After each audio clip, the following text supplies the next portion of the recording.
ভালো করে মনে রাখবেন, আপনি খানা খাইতেছেন এমন সময় যদি আজান শুরু হয়ে যায়, বাস খানা খাওয়া বন্ধ করে দিন। আর যদি আজান হওয়ার সাথ পরেও আপনি খাইতে থাকেন, মনে রাখবেন আপনার রোজা হবে না। আসসালামু আলাইকুম রহমতুল্লাহ বরকাত। কোনো ব্যক্তি রোজা রাখার জন্য সাহারি খাইতেছে, এমন সময় আজানের আওয়াজ কানে আসছে, বাস আপনি সাহারি খাওয়া বন্ধ করে দিন। কারণ রোজার সম্পর্ক সময়ের সাথে আজানের সাথে নয়।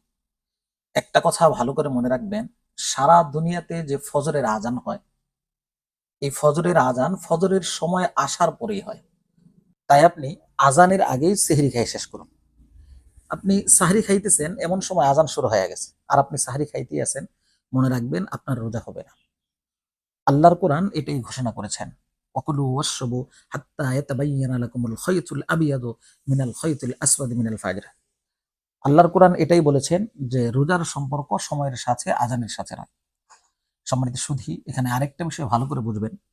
মুস্তাদরাকে হাকিমের এক হাদিসের মধ্যে এসেছে, নবীজি সাল্লাল্লাহু আলাইহি ওয়াসাল্লাম বলেন যে তোমাদের মধ্যে যখন কেউ খানা খাইতেছে এমন সময় আজান হয়ে যায়, তো আজান শুনে তোমরা খানা খাওয়া বন্ধ করো না, বরং খানা খাওয়া পূর্ণ করো। এখন আপনাকে মানুষ বোঝাবে, যেখানে আল্লাহর নবী সাল্লাল্লাহু আলাইহি ওয়াসাল্লাম খানার অনুমতি দিয়েছেন, সেখানে ওলামায়ে কেরাম ফুকাহায়ে কেরাম বন্ধ করার কি? উত্তরটা ভালো করে বুঝে নিন। নবীজি সাল্লাল্লাহু আলাইহি ওয়াসাল্লামের জামানায় ফজরের সময় দুই আজান হইতো। মুসলিম শরীফের হাদিসের মধ্যে এসেছে, প্রথমে আজান দিতেন হযরত বেলাল রাদিয়াল্লাহু তাআলা, তিনি তাহাজ্জুদের আজান দিতেন। পরবর্তীতে আব্দুল্লাহ ইবনে মাকতুম রাদিয়াল্লাহু তাআলা আনহু ফজরের আজান দিতেন। তো নবীজি সাল্লাল্লাহু আলাইহি ওয়াসাল্লাম খানা এবং পান করা চালিয়ে যাওয়ার কথা বেলাল রাদিয়াল্লাহু তাআলা আনহু এর আজানের ব্যাপারে বলেছেন, আব্দুল্লাহ ইবনে মাকতুমের আজানের ব্যাপারে বলেননি। আব্দুল্লাহ ইবনে মাকতুম রাদিয়াল্লাহু তাআলা আনহু ফজরের আজান দিতেন ফজরের ওয়াক্ত আসার পর। তাই ভালো করে মনে রাখবেন, আপনি খানা খাইতেছেন এমন সময় যদি আজান শুরু হয়ে যায়, বাস খানা খাওয়া বন্ধ করে দিন।